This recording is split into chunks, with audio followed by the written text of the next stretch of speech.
Good evening, sci-fi movie nerds, and welcome to another episode of the Sci-Fi Movie Guy. This is our Logan spoiler slash non-spoilers review. So the first couple of minutes, it's going to be all non-spoilers, so if you haven't seen the movie, you can keep watching right now, and then I'll let you know when the spoilers are coming. So I'll put up the spoiler alert. You guys can shut it off then, put pause, figure out where the time is, and come back after you've seen the movie, and we'll talk about it. So, this movie, I loved it for so many reasons. Now, it wasn't a perfect movie by any means, but what you got in the trailers was just a small piece of what this movie is.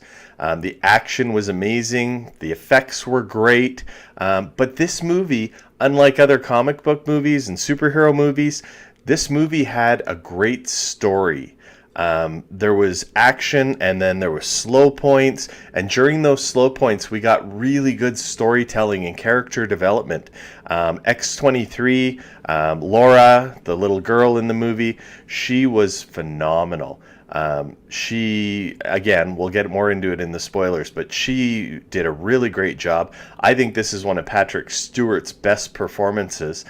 He plays it so well and so much like an old Professor X. And Logan, I can't say enough good things about the Wolverine in this movie. All in all, this movie is not what you'd expect if you're going to see a Captain America Civil War or you're going to see a Captain America Winter Soldier movie. Those movies are true superhero comic book movies. There's comedy, there's action, suspense, but this movie is, it's almost like a Western. It was incredible. But not, if you're thinking you're going to see a big superhero movie like a Marvel movie, this isn't it. Fox Studios does this. It's directed by James Mangold, and that's not what this movie is, but I loved it. So I'm going to give this movie an 8 out of 10. There's a few reasons why, and I'm going to get that into the spoilers review right away. So if you haven't seen this movie, I would suggest you pause it now. I'm going to put up the spoilers alert, and here we go. So in this movie, we have Professor X at the beginning, and he's gone crazy.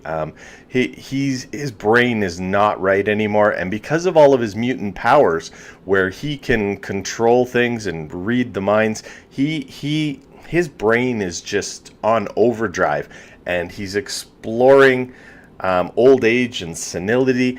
And what that does is that projects itself into hurting a lot of people. And they allude to it that he did something very bad, but they don't say what it was. And so that's why Logan, at the beginning, he's got him drugged. He's trying to suppress his powers, basically trying to take care of him like anyone would a father. And I think that's where you get the story going. And right away, as soon as this movie opens, I should have mentioned, there's an incredible Deadpool trailer. And you think the movie's starting, but it isn't. There's a Deadpool trailer, and it was phenomenal. It's like a teaser. I'm not going to tell you any more than that, even though we are doing spoilers, because I really want you to see it for yourself. It's funny. It's setting up that we're going to have a Deadpool movie. So you think the Logan movie's starting, it's really a Deadpool trailer. And then immediately into the Logan movie, I think like 3 minutes in, we get a great action sequence to start this movie off. But again, what we have is we have action, and then there's some slow periods, and then great action and some slow periods. And normally I don't like that in my movies, but this movie, the character development and the acting is so great that we really do get enough in the action sequences to make those slower parts still move along and really develop the characters. So I enjoyed it. My executive producer who I went to the movie with, he said, not quite what he expected. And that's because he thought he was seeing a Marvel movie, but really it's a Fox Studios movie. So it wasn't the same as what you get in a Marvel movie, as I mentioned in the non-spoiler part. I was okay with that, but I'm still only going to give it an 8 out of 10 because there were a few plot points that I didn't like. Now, I had been doing a lot of reading about this movie beforehand, so I knew that they said this is not in the same universe as the X-Men movies. It's an alternate timeline, an alternate universe, however you want to put it. And so nothing that happened in those X-Men movies necessarily happened before. Something similar could have happened, but this was an Old Man Logan and Old Man Professor X movie, and it was at the end of their life. Because unfortunately, both of them die in this movie. But their deaths are done so well, and they mean something. There, at one point, I was almost tearing up when Wolverine died. Unfortunately, the theater we went to see it in, they had the timing of the lights wrong, so the lights came on at the main focus of Wolverine's death, which was kind of disappointing. But if that hadn't happened, I think it would have been even more emotional. Because we've been with these characters for a very long time. They've been doing these X-Men movies for I think it's over 15 years now when they started them. And I just enjoyed it. I enjoyed it a lot.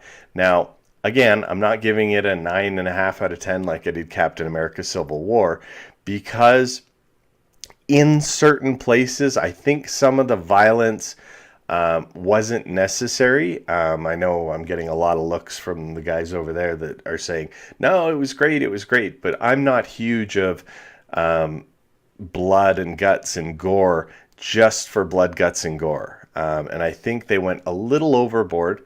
I for sure wouldn't allow your kids to watch this unless they're at least 14 or 15. Maybe even older. I don't know. I don't have children myself. I'm going to ask my buddy what he thinks afterwards. But all in all, a great movie. Again, at the end of the movie, they're setting it up, I think, for the New Mutants, which is fantastic because they show all the kids come in. They've got their mutant powers, and they're helping at the fight at the end. And X-23, Laura, she is going with these kids, and they're trying to get away. And I think they're setting up another universe for the New Mutants. One of the really cool things they did was they set up X-24, which was another version of Wolverine, another version of Logan. He was a mutant, and they had stolen some of his DNA, and that's how they made X-23, but that's also how they made X-24, and they wound up killing X-24 with the adamantium bullet that Wolverine had saved for himself for when he finally wanted to kill himself because he couldn't go on anymore, and then Wolverine winds up dying anyway. That's really all I have to say about this movie. I'm not a huge X-Men fan, so I'm sure I missed a lot of the Easter eggs that were probably in there for true X-Men fans. But I just wanted to give you my review as somebody who, I've watched some of the X-Men movies, I've watched both of the Wolverine movies, but I'm not a huge fan. But this, by far, I think is the best X-Men movie that I've ever seen, even though it wasn't a real X-Men movie. I hope that makes sense. Guys, tell me in the comments section below what you think. You can email me, movieguySciFi@gmail.com. Follow me on Twitter @movieguySciFi. And remember, everybody, nerds rule the world.